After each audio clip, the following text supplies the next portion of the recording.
Newcastle-based band Good Corn Liquor delivers their unique blend of music in a way that leaves their audiences smiling and wanting more because it's infectious, entertaining and heartfelt.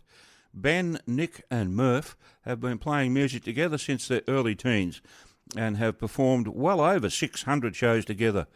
The band was actually formed by accident but quickly evolved into a sought-after act that has been entertaining crowds across Australia since 2011 with their honest and fun approach to performing live in front of a crowd.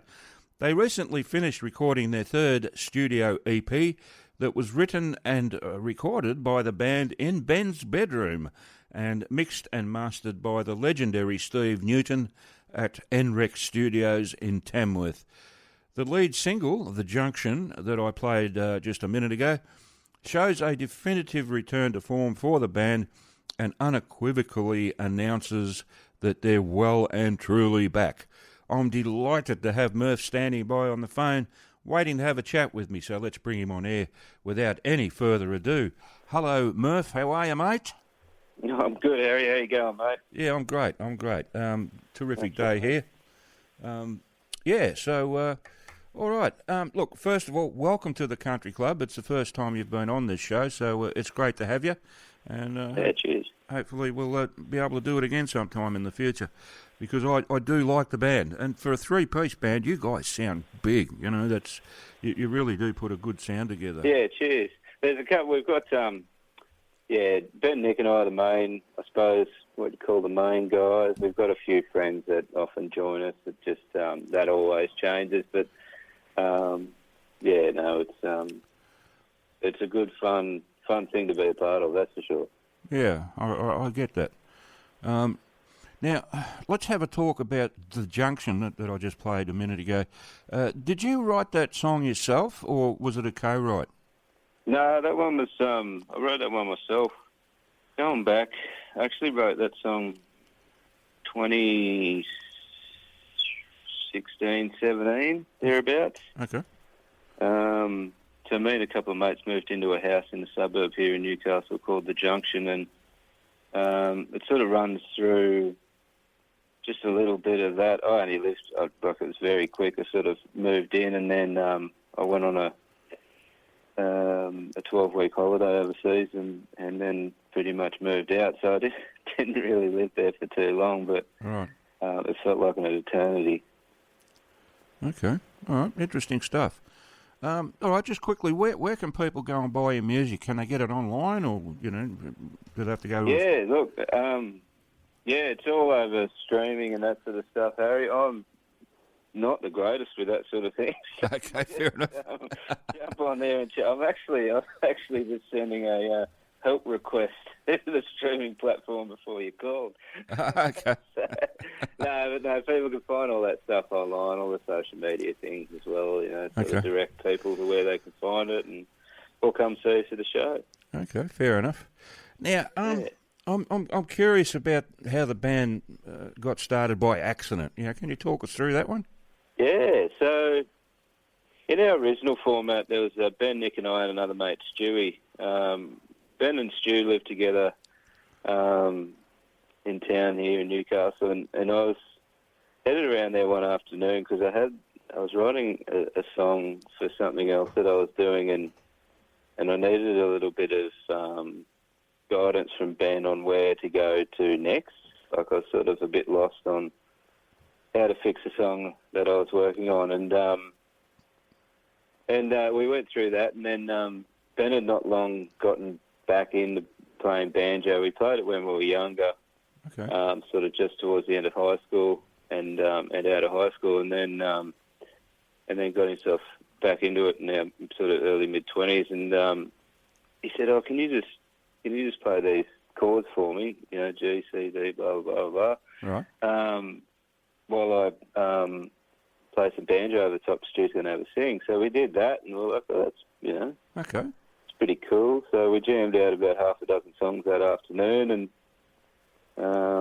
went to a mic night that was on in Newcastle at the Ori Hotel, and the bar manager said, "Do you just want to come do a gig?"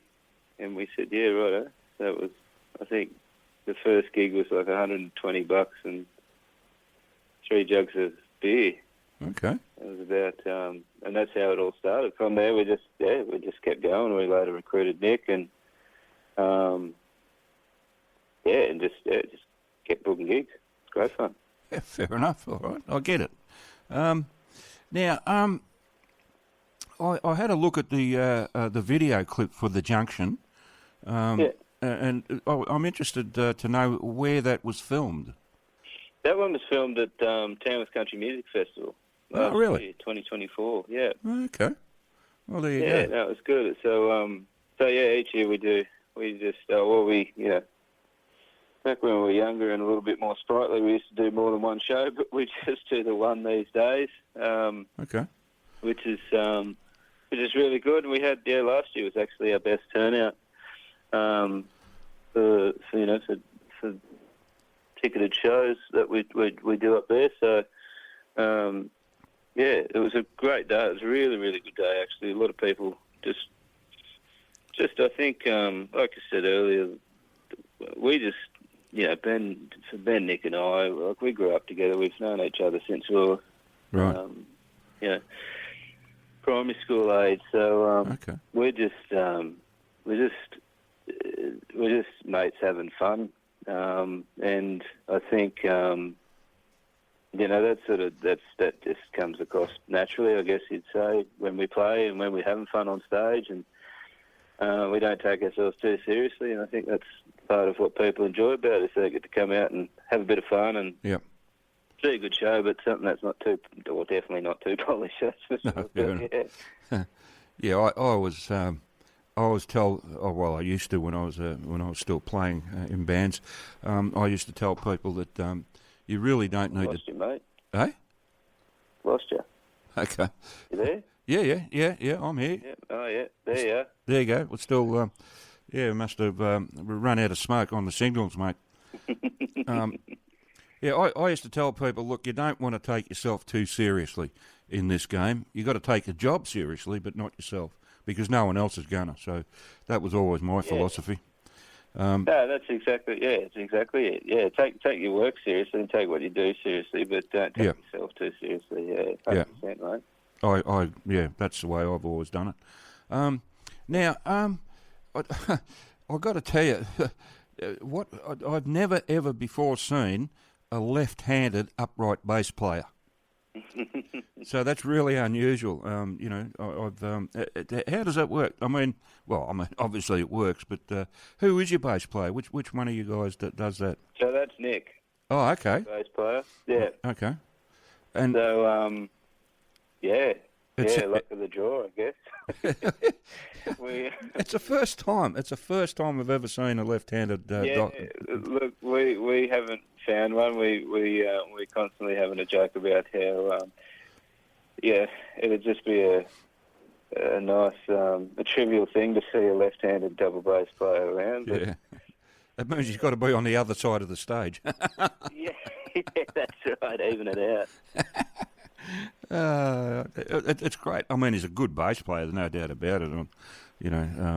I can hear it. Definitely. Look, no, it's a thing. Like, a few years back when, Stewie, our first thing, he passed away while we were on tour. Okay. And Ben and Nick had some pretty heavy injuries from that accident as well. And one of those things I think that still amazes me about Nick is that he's a lefty, so he's able to still play his instrument because his right arm wasn't too affected, but his left arm, I think he's at about 30% these days, but that still absolutely plays better than a lot of people that are, dare I say, able-bodied. He's a very clever cat, and he's I think, like I say, his ability just to keep being able to play what he does still is after what he's what he's gone through with his body and that, and his recovery over the years. It's just absolutely amazing to me. Yeah, that's incredible. Hey, I love the sound of an upright bass. I don't think you can beat. Yeah, and nice and warm. Oh, it is, and it's got that nice rich bottom end that you need. I've never really played with what we call them dog boxes actually, but the actual instrument itself, which is. Sorry, Harry, you're dropping in and out, mate. I'm losing you again. Oh, okay, sorry. Must have run out of smoke. Yeah, pump that. Is dog boxes? Did you say? Is that like the gut bass? Yeah, that's what we call them anyway. I haven't heard that term. That's cool. And now I actually got that from a double bass player. He said. Yep. He said, I play the dog box. I said, what's a dog box? He said, the upright bass. Oh, okay. Right. That's cool. I'll have to mention that to Nick. Yeah. It's just one of those things, that you do when you're a muso, you know. But anyway, so, does he also play an electric bass? Or he does, yeah. Okay. And he's left-handed with that as well, I guess. Yeah. Okay. Lefty all around. So, sometimes we'll, depending on the show, we're sort of in the last, I suppose, 6 or 12 months started to work with drummers again. Right. We're good, ever since we sort of started, we'd never really, it was part of the... it was a good joke to have, actually, is that we never had to deal with a drummer. But we started to do a little bit more of playing like in a full band format like that lately, which has been, I think, a welcome relief for Nick and Ben. Sort of changes this, obviously, the stage, the sound, and that sort of stuff, and it's sort of it's a good opportunity, I think, for us to sort of just reinvigorate the band. Mm-hmm. We've, like we said, we've started this band in 2011, so we're pushing 14, 15 years, and just sort of not reinvent it, but just have fun with it. Every single show. Well. Not every show is different, but we've always got different players. We've always got different people. The last show we played was just a 4-piece with a drummer. Okay. Whereas next week in Tamworth we'll have 6-piece with a fiddle and a mandolin. So okay. I think that's like I say, it keeps us having fun with it. Keeps it interesting. That's for sure. You never know which way to look. Fair enough. I've always worked with drummers, and I like. There's this old joke I heard a long time ago about drummers. What's the definition of a drummer? Someone who likes to hang around with musicians. I